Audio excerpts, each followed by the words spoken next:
Well, hello, creatives, community, and kind folks. Welcome to RPG with DBJ.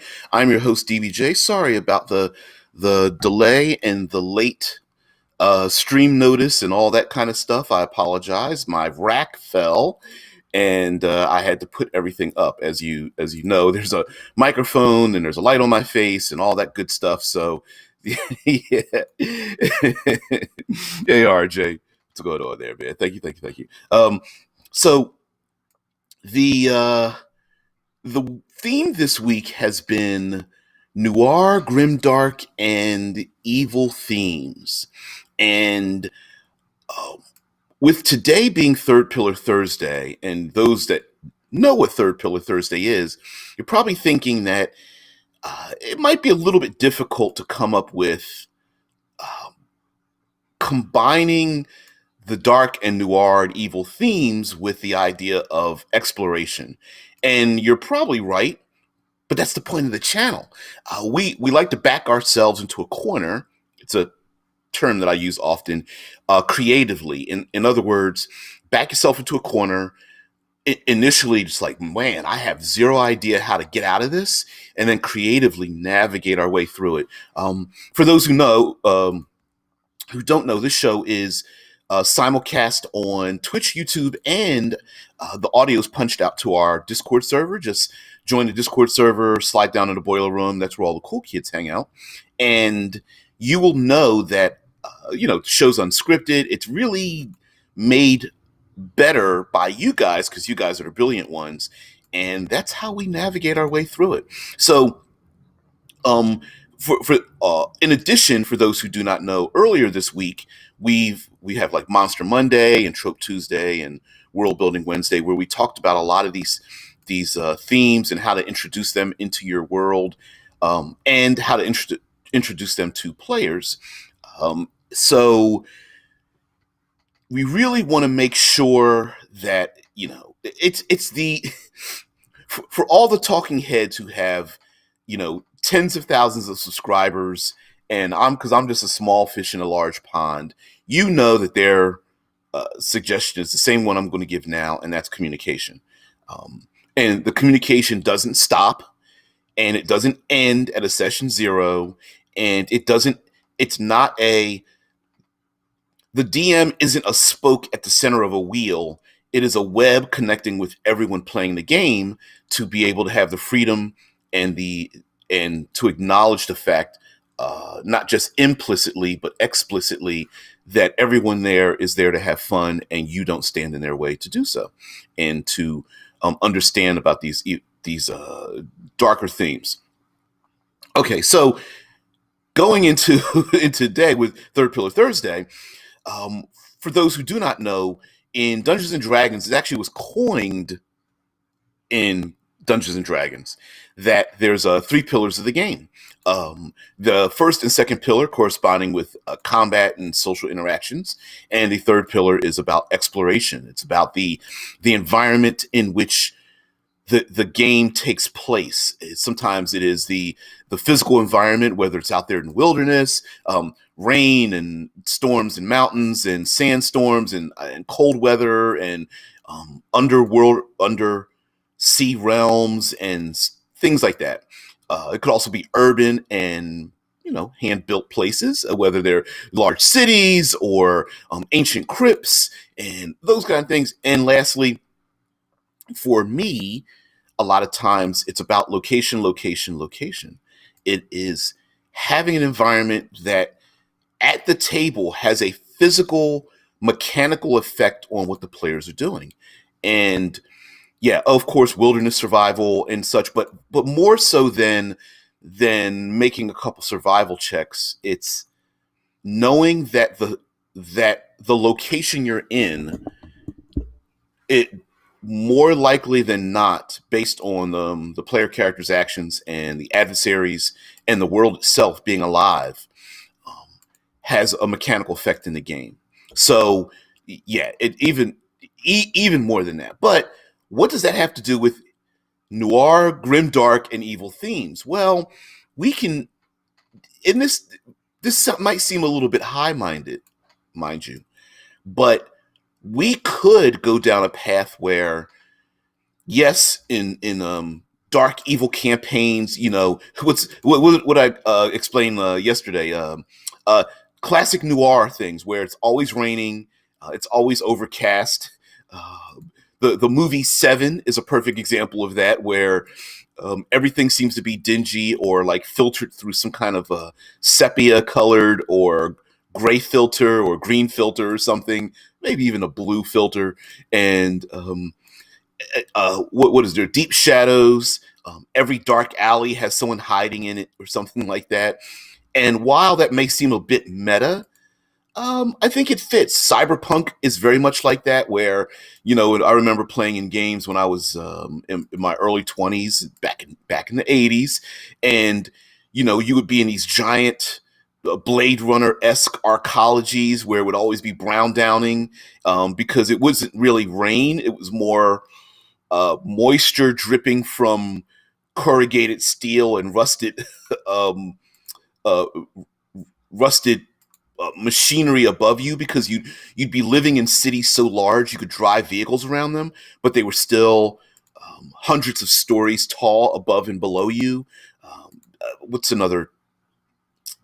A Coruscant from Star Wars, or um, what's the other one? The cities depicted in the Fifth Element, and so on and so forth. And you could go even further with that, right?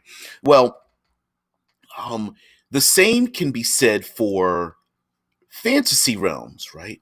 Where, oh no, there's not a lush forest; it's dead and barren, and instead of the trees being brownish in color, they're like white like bone, and the ground and dirt is nearly blackened, and the moon is always rising high in the sky, and even when the sun is up, the sun looks like a pale red disk covered by dark clouds or whatnot. And yes, you can describe all of those things, making it like Dark Sun is depicted, and the ravaged land of Cryfoth, and what's another one? Dead Man, the setting of A Dead Man's Guide to Dragon Grin, where Dragon Grin is dark. And yeah, of course you can do those things. But we can even take that even further. If the world itself is a brutal one, why not put brutal things in the world that the PCs may come across? Um, Dead carcasses of animals that have just been left there, bodies left on the sides of roads, just pools of blood, and the remnants of past battles and such. And those things may not only be hazards for your PCs, but they may also be rewards. So to encourage exploration, if you're someone who wants to encourage exploration in your game, you want your players to uncover unknown things, then reward the action that you desire. All right. And if you reward the exploration, then they will be more likely to do so again. Now, when I say reward, it doesn't mean let me make an investigation or perception check. Oh, I uncovered a magic sword. I mean clues as to the enemies they're about to confront, or clues as to other hazards like traps and ambushes and NPCs they may find, or an easier way to get into the castle they're trying to sneak into, finding caches of food and water, and maybe even a ton of, not a ton of, but temporarily useful items, even if you want to overlay them into like magic items or spell effect, or just granting them in Dungeons and Dragons, we've got advantage, or granting your enemy disadvantage or something, if they use the thing that is indicative of the setting that you're trying to describe. So an example would be also time, energy, and resources could be saved by exploring. For example, the player characters may know or find out from an oracle that a sandstorm is about to blow through the accursed desert. Maybe the PCs are like, "Ooh, we could time our siege of the city state when the sandstorm hits to cover our tracks." That's a reward for exploring the world. Oh, we found an oracle. We decided to talk to that oracle. That oracle gave us this information. Had we not gone and talked to that individual and murder hoboed our way through the game, we wouldn't have found out that information. And that can go on and on. It doesn't necessarily need to be an NPC. It could be the ancient writings on the walls of a cave. It could be a heck, it could be a pilgrimage by a cleric or paladin that gets to a holy site and they're given some random strange information with clues to surviving the next game, or a wizard contacted by their mentor that taught them magic, like a Luke and Obi-Wan situation. I mean, it could be a rogue who literally is a thief in your world, and some pickpocket kids in the city of thieves gives them a piece of information and suggests to them something else. Okay, so in the chat, sorry about that. Rickard says, DM, as you walk down the empty corridor, you flip up your collar to protect you from the rain as the neon vid screens are reflected in the puddles, bathing the corridor in their neon lights. PC says, we're indoors. DM's like, fine. As you walk down the empty corridor, you flip up your collar to protect you from the condensation dripping down from the... Yeah, exactly. Now, we know, listen, Dark Sun, Planescape, like I mentioned before, Cryfoth, there's a Warhammer 40K. I'm trying to think of some really dark, evil fantasy type realms. A lot of times what happens in these realms is that the world becomes that much more dangerous. And you can make interactions with people who are selfish and who have their own agendas, making the environment and dealing with them an environmental issue. An example would be, think of goblins and kobolds that set up traps everywhere.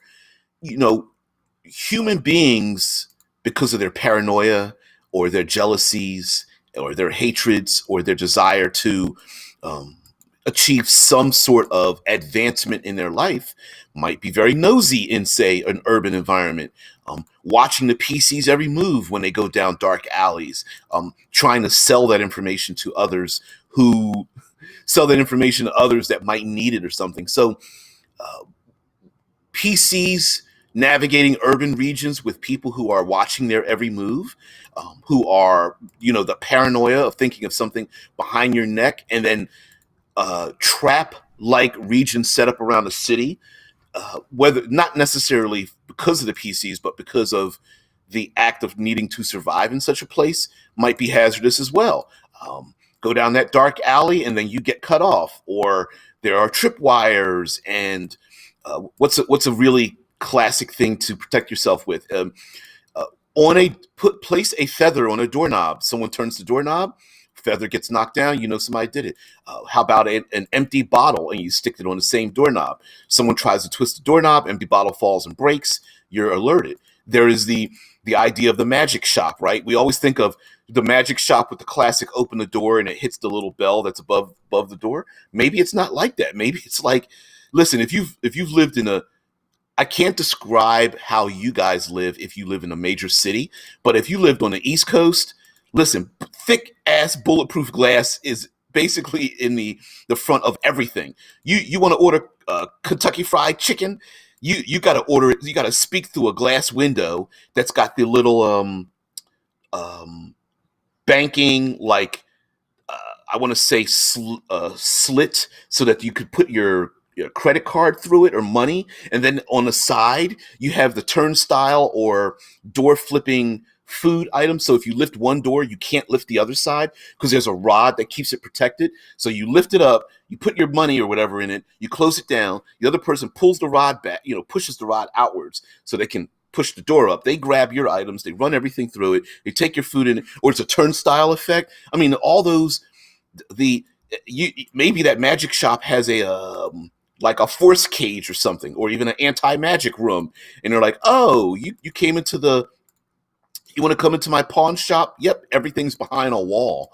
Go into this other room, sit down in a chair. We lock the doors on both sides of you. The chair's literally sitting on a pit trap if you try to do something, and then um, the the person who runs the shop maybe hands the item through to you through basically a slot in the door to let you inspect it and making sure that, hey, if anything goes wrong, we're going to dump, I don't know, gallons of water on you or pull the pit trap. Same thing might happen if you need to speak to like an assassin's guild or a thieves guild or something. So you could set up traps that are, they aren't ancient. They are literally there to protect everyone, whether they are barrels of acid or living oozes that if you try to do something, the enemies will pull the cord and the barrels fall down on the ground, spilling open to try to kill you or something. Oh man. Mm-mm-mm. Tired knee sleepless, only your magic can cure the king. Leave me alone. I want to sleep. uh to wake up and get going. I get it. Rickard says, inspired by Dark Sun, while not using rain, you might have an ash looking snowfall that occasionally and very often falls over the cities. Where the ash is the dead earth created by the magic. Oh, um corruption that affects the landscape. Oh hells yes. You know, black snow essentially that falls from the sky, pits of fire to spew out smoke, choking smoke, acid rains and such, volcanic, damn near whole regions filled with pseudo volcanic activity, either mountainous regions spewing it up in the sky or geysers of acid, whether they are splashing pools of acid or uh, choking gases that are poisonous and such. And we can start to, one easy way to do this, if you really want to do like a hellscape, take what you normally know in our world and then, you know, I was going to say hellscape the shit out of it. That's more specifically, take what we have in our world, describe it in a darker manner, and then ramp up the danger and change the damage potential, right? So when the lightning bolts strike from the sky, it's not electricity, it's necrotic or something. When you go through the jungle, it's not just thick foliage and I don't know, difficult terrain. Maybe you literally have to like make strength checks or something or athletics checks to move through it.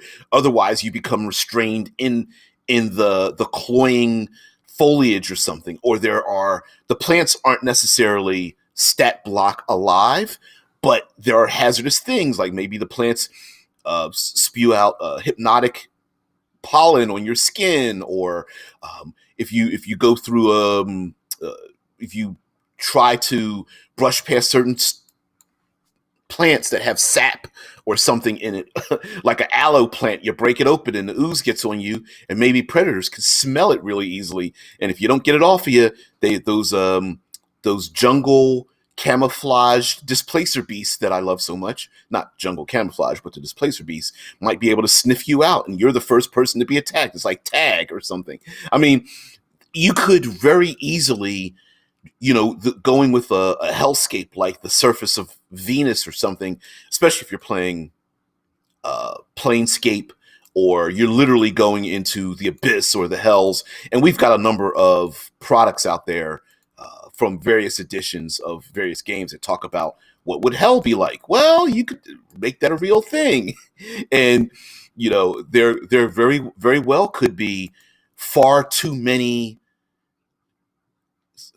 more hazards than would be reasonable if this world was a reasonable place, right? So the fact that there are herds of predatory beasts that just so happen to randomly run by, making, say, one or two combat attacks and then just keep on going about their business, might be a real thing. Or, again, those sandstorms, or the fact that The sun never really rises in the sky, or torrential rain puts out most of the fires that you know of, or like I said, the rain is acidic, or you always have to make sure you find out that clean pool of water, because it could be poisonous or transformative or something of that nature. Or hell, like we know dark sun has things that have affected the world. For example, dark sun has very little moisture and there's no metal in that world. The same goes for a brand new Kickstarter that I just received. I got the digital asset for books for Scavenger, and Scavenger is a world torn apart. So you could have chaos storms that sweep through, where these aren't just normal rainstorms. It's like the rain falls sideways, or the winds are always tornado or hurricane pressured things.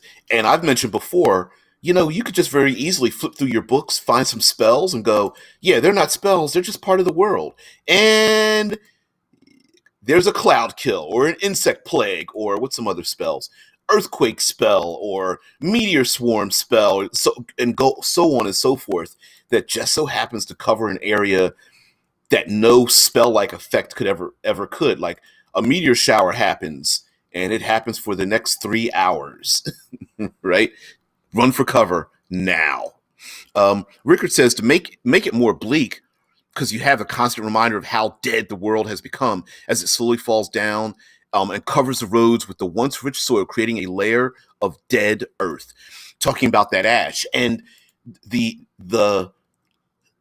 death, this miasma of death that Rickard is talking about, where you can almost, you can literally rub your finger through it, and there's a reason why everything seems black and white, everything seems bleak, because it's covered with this stuff. You guys know I've often talked about the fact that we don't have lots of terminology for exploration the same way we do with social and combat. Like combat, we have melee, ranged combat, grappling, we have weapons, we have unarmed, and we have other terminology for that. For social, we have deception, diplomacy, persuasion, seduction, carousing, intimidation, interrogation, performance skills, and so on and so forth. You keep going on. But for exploration, we really just go, well, you're exploring. But for me, when it comes to the immediate environment, where the player characters are at just before you get ready, or just after you roll that initiative, we have like activated, timed, escalating, static, random, stacked. Those are terminologies that I like to use. And in a dead, bleak world, maybe there's a field of dust that, hey, if you dash through this region, then you'll kick up the dust and you'll be surrounded by something as thick as a fog cloud, or maybe even thicker. Maybe it's more like darkness that dark vision cannot penetrate because it's so thick or cloying in the air. Or you must make constitution saves or begin choking, unable to vocalize and use those verbal component spells, or communicate with your allies or something, or you become stunned or whatever. That could be an activated type of thing. Or if the wind blows and blows these dust devils, these blackened dust devils through the region, maybe there's a chance that randomly you'll get caught up in one and you've got to take cover, or it might randomly blow through the battlefield while you're having a battle with something different, with gnolls out there in the wild, and they decided to attack you from above in the deep valley, knowing that the dust devil's about to sweep through the valley at this very moment. Things like maybe that steep valley might have crumbling rock, or maybe the land itself is so crumbling, like your very step could break through the earth as if you were walking across a frozen lake. But instead of it being frozen and cold, it's just dark and bleak. Or maybe there's something cold in the world. Also the world, you can change the rules of the world. I played in a game with a place that had an accursed desert, that anything that died rose as undead. That no spell, or rather, the world itself was a spell, if you want to put it that way. So it wasn't like there was a necromancer. It was people that died in the cursed desert rose as undead. And we knew that as PCs, like, oh, shoot, that means if we die, we're just going to immediately become undead? And the answer was yes. And when the winds blew, the undead that got covered by the sand would just awaken. Of course, a lot of their flesh was blasted from their bones. Flesh was blasted from their bones because of the sand. And then they would start wandering around the desert, some of them trying to reenact their last days before they died, most of them starving and stuff. So every oasis was being hunted by undead out in this accursed desert. And you too can do that in your world. Like, you could change the rules. No one says it has to be that way. Go. I didn't make this up, but in a C.S. Friedman book, there was a blackened wilderness with dead trees that were like bone. And for some reason, when you walked through this place, you felt very sleepy and tired. And you just wanted to sit down and rest by a tree. Yawn. Sit down by a tree. Then all of a sudden, you're like, man, I slept for hours. And then all of a sudden, you couldn't wake up because these white tendrils, bony-like things, would try to pierce through your skin. And when you looked closer, you saw that at the base of every tree was a rib cage. And you too, if you took a rest, might turn into one of these dead trees, i.e. no short or long rests, because guess what might happen to you? You might just fall asleep permanently in the most nasty and despicable way. Yes, I didn't make this up. I wish I could take credit for that one. But yeah, you can affect the world that way as well. Ricker says, to add to the conversation we had yesterday, exploration is not only about rolling dice and moving forward, it's about invoking something in the players. Exploring the dead world, and you find a mana tree that everyone thought was extinct is much more than just a tree. It might offer hope, along with the wonder of actually seeing one, maybe even seeing some life. I absolutely agree with you. Like, we talked this. We're going to continue this conversation about. I'm going to use the word catharsis again. Drink. Although we could use other terminology other than catharsis, but while Grimdark sounds cool, the bleakness can get a little bit overwhelming. There are a number of people who could not stand Game of Thrones, at least the first 6 seasons, not referring to season 7 or 8, but there were a lot of people who couldn't stand the first 6 seasons, not because of the writing, not because of the acting, but because of how bleak it was. There are a number of television shows and movies that explore the depths of what an evil person, or person who we consider about to commit evil acts, and some people just can't watch those shows. It's like, I can't, I remember watching it was an all right television show called Scandal with my wife, and she just was like, I don't have any hero to root for. There's no one I can latch onto. That's why a lot of IPs have a protagonist that is often uneducated about the world. We follow that protagonist, and we want to know that they come out okay, that they see the world in a way that more or less aligns with the way we would want to see the world. It's very classically, it is taking a person and pushing them through time and space. So it's like us going back to King Arthur's court, or us put into the future, or us, one of us abducted by aliens, and we get to see the world through their eyes. And sometimes in a grimdark setting, it can be so bleak. You're like, I don't normally torture and kill people. I don't normally take advantage of others. And while some players are like, ooh, I can't wait to be a sociopath. Great, let me roll some dice. There's others who are like, there's a reason why we don't want to be around sociopaths and psychopaths, because they make us uneasy.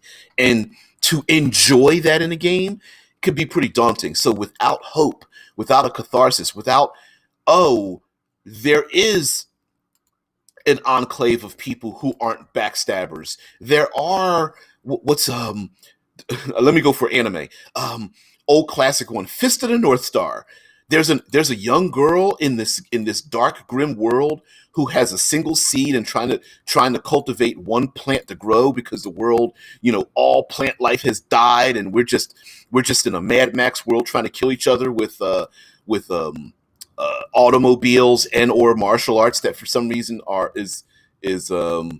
makes us godlike. Yeah, so giving the players maybe a little bit of comedy, or the players explore your world and are able to get that long rest that they've always wanted, or they're here to hear a story from an oracle that talks about their exploits and someone thanks them for their exploits. You know, again, more noir than Grimdark, I will say, is just sometimes exploring the world and finding hope may be the thing, whether that hope could be comedy or levity or arrest, or knowing that somewhere out there there are others who think the way the heroes of the world think, um, might allow the players who don't normally like grimdark settings to be in your world. And again, um, life doesn't create monoliths. For as dangerous and evil and brutal as the world is, there are going to be people who are just born good. Now their life might be short or cut short in some kind of way, but there are plenty of people who are just naturally good. And if the PCs are able to meet those individuals, and benefit from meeting those individuals, maybe that will alleviate some of the overwhelming, pressure of the world. The movie Seven is good, but watching the television show The Leftovers, that first season, was brutal because the music, the tone, the imagery, the individuals in the show was so dark. It was brutal to get through. And so, yeah, there's some hell. What was the another show I watched? Devs. Yeah, oh my God, it's so brutal to get through. It was just like everybody spoke in these monotones and cryptic manners of the whole time. Oh, it was a brutal show because it was so dark. So, yeah. Anyway, getting back into the chat, Rickard says, a battlefield of zombies and skeletons that every hunter's moon arises and reenacts the battle, ignoring the players and NPCs around as long as they don't venture into the battlefield. Right? Exactly. And what happens if the players are forced to? The MacGuffin goes through the battlefield and PCs have to go after it, or the PCs have the MacGuffin and decide to navigate their way through the battlefield. Maybe the undead zombies that are reenacting the battle randomly attack the PCs, but once the PCs leave, let's say that there's a phalanx of spearmen with the tower shields.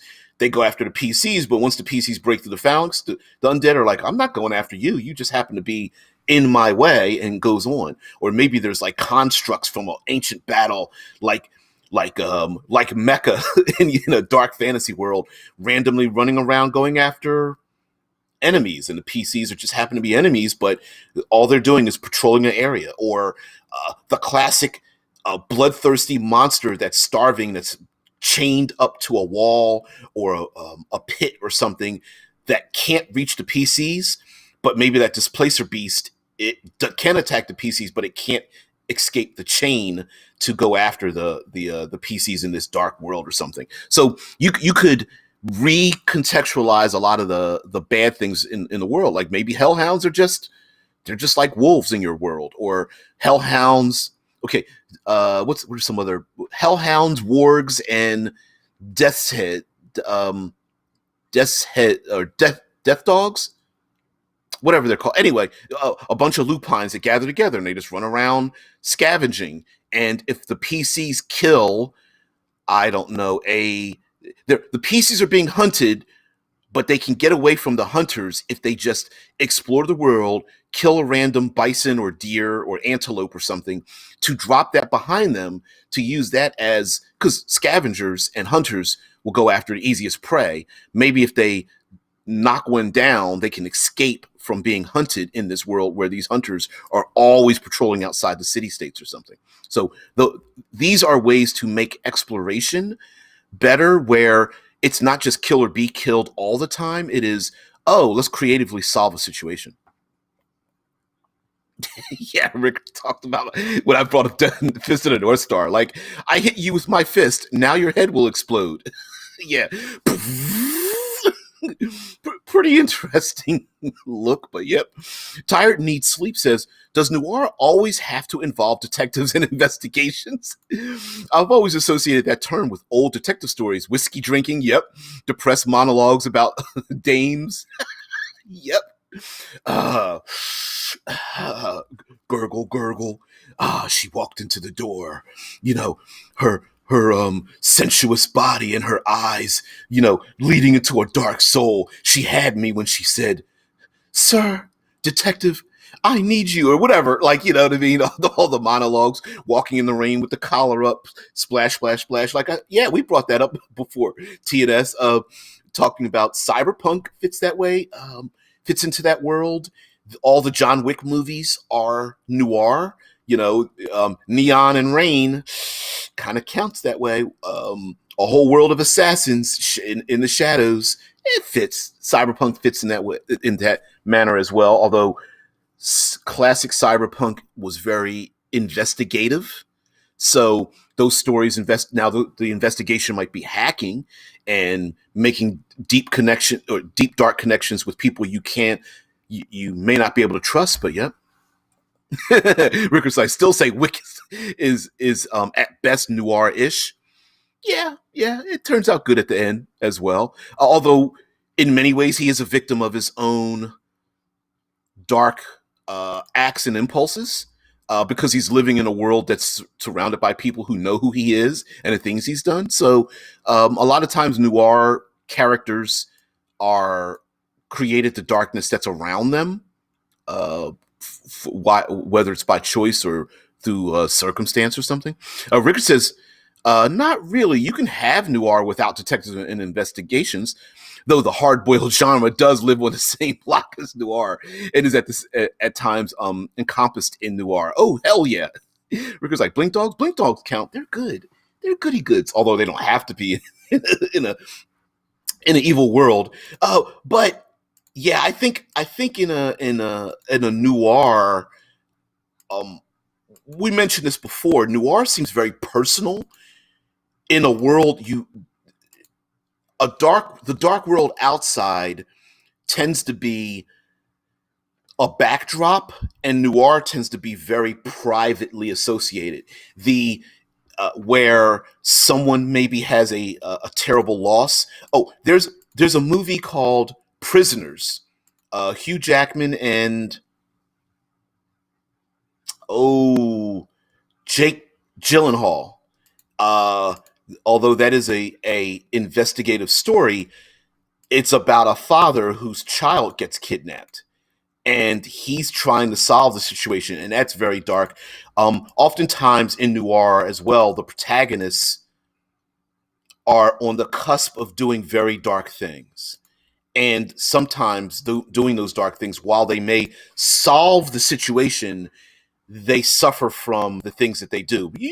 Many times leading to their own death, or arrests or punishments of some sort.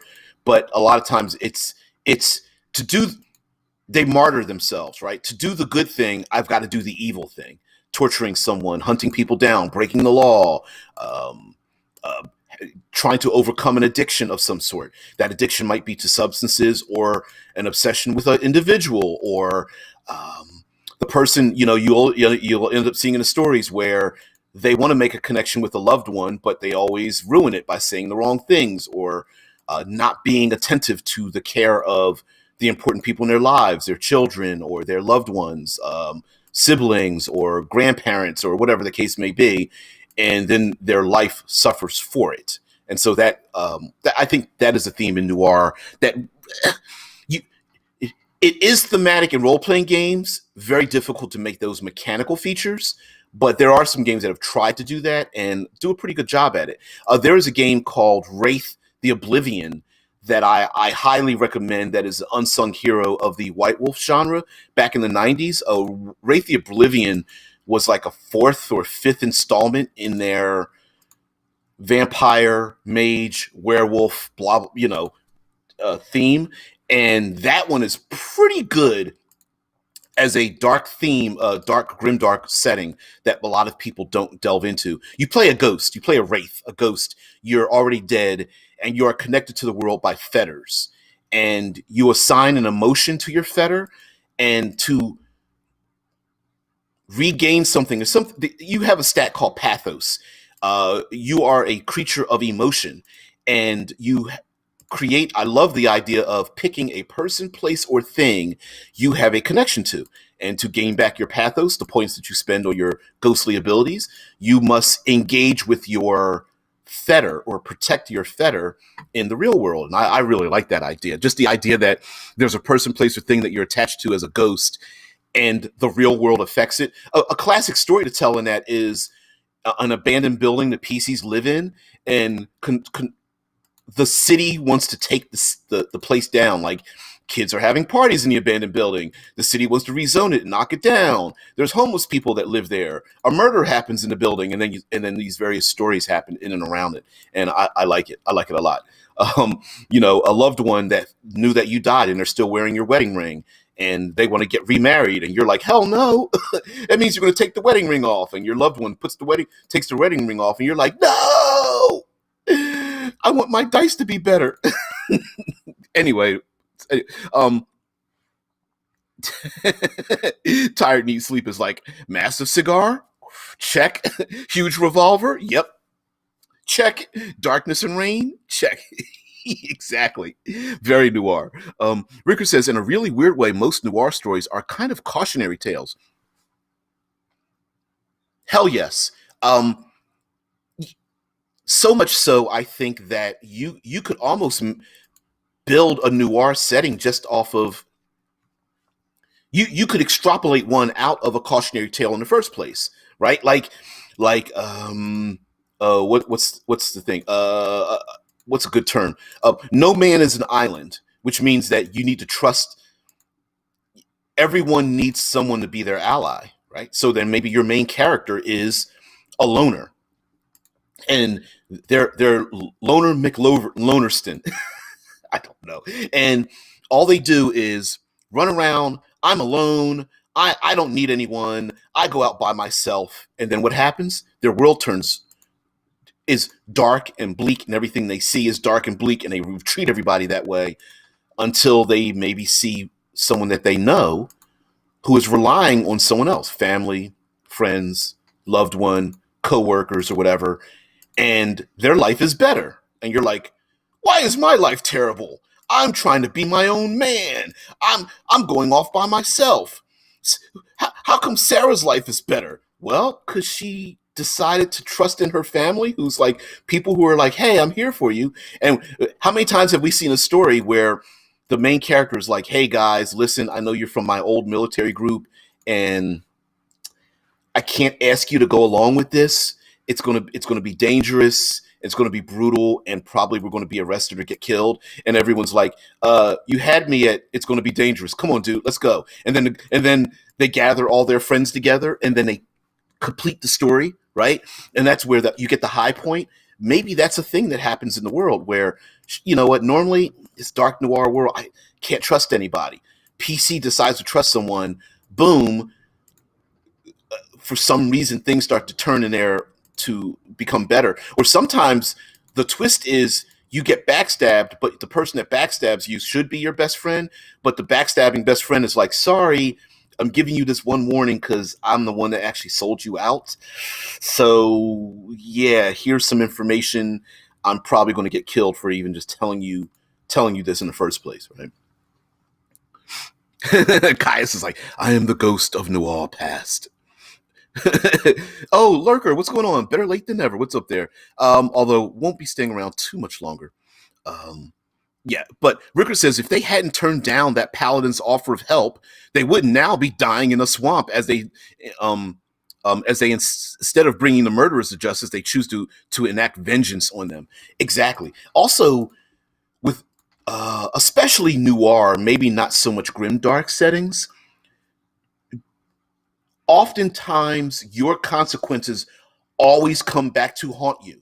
So that swamp or that desert or that battlefield with undead people, those undead, or let's go with ghosts, because ghosts fit perfectly since I talked about Wraith. Those ghosts aren't nameless ghosts. Those ghosts might be ghosts of people you killed, right? They might even be NPCs in your world of people who may have died because of and your character feels guilt from such a thing. Which brings me lastly to thinking of thinking of the environment as a physical thing doesn't necessarily need to be that way. It could be a psychological thing, right? Who's to say that that banshee or ghost or whatever you pick out of your classic Dungeons and Dragons isn't haunting the PCs? And when I say haunting, I'm talking literally haunting them, waking them when they're trying to sleep, appearing in the periphery of their vision, letting their enemies know everything about you because they hate you so much and they're a ghost, right? You can't track them down, or maybe you can track them down, or maybe you feel guilty, like, I killed you once and I got to do it again and I didn't even mean, or the person that's like, you left me on the battlefield and look what happened to me. That necromancer rose me as an undead spirit and it's all your fault. Or something to that effect. Or remember those goblinoids you thought like you didn't care about? Maybe they make a pact with an evil personage to become even greater in their power, and come to find out that after the PCs are like, we're 17th level, and like, yeah, remember those orc babies and pregnant orc women you killed? Their relatives are back. This orc is so powerful, I gave him the stats of a pit fiend. He's been making pacts with evil for so long, and you're like, what? They came back after all this time? Also, being double crossed and backstabbed is pretty common in Noir and Grimdark settings. So the player characters navigating their way around that, like, there's no good choice. What's the least harmful bad choice we can make, right? And you can build on top of it tension, like, oh, not only do we need to make a connection in this urban setting, we need to make the connection and we only have a limited amount of time because guards are going to come after us, or we know this person is automatically going to double cross us and sell us out, so we've only got 2 hours before the I don't know, the crime lord realizes we're here, or that those hunter killers out in the wilderness that are roaming around, those death's head dogs or whatever roaming around that are diseased and going after things. We need to. They will find us eventually, but if we move fast enough or we navigate our way through the world fast enough, then only then will we survive, right? It might be something of that nature. So, yeah. Let's see. Rickard says a battlefield filled with NPCs the players have killed fighting against dead allies of the PCs, haunting the PCs in their dreams, and the field can also be found in the world, growing with every NPC death. I love it. Because the PCs, could you imagine the PCs are like, we're badasses. We just killed, you know what I mean? Like, we've all made this mistake, right? We're like, oh, I'm going to have this great encounter. It's going to go on forever. It's going to be dynamic. And what happens? The PCs go Nova and kill your adversaries. And you're like, wow. So could you imagine bringing all of those Nova killed enemies together at one place? And they're just like, wait, so you're saying every creature we killed, there's an undead Tarask, there's 3 undeader liches, there's a couple of undead dragons, there's a like, oh man, and you're like, yep, and guess what? They also have an army of, say, undead orcs and sphinxes and manticores and harpies. Like, and you could reskin. Sometimes our descriptions can sometimes be far greater of an impact than the classic creatures themselves. I'm going to go into chat, but I'll tell you in just a minute. It came to my mind. Caius of Galantry says, I wanted a player character haunted by someone I killed. I made a recording of things they whispered to my character. Ooh. And then played it through my headset and reacted to the whispers during sessions. Oh, now that's immersive. I love that. Hey, Black Barnes, hey, what's going on there, man? Yeah, that's pretty immersive there. But I like that kind of stuff. Like, matter of fact, why do we presume an NPC must be another living humanoid in our games? A ghost can very easily be an NPC, and depending on the situation, might be beneficial. A ghost that haunts someone else that's also a member of the NPC who also might disrupt your short or long rest because they're pissed off at you, right?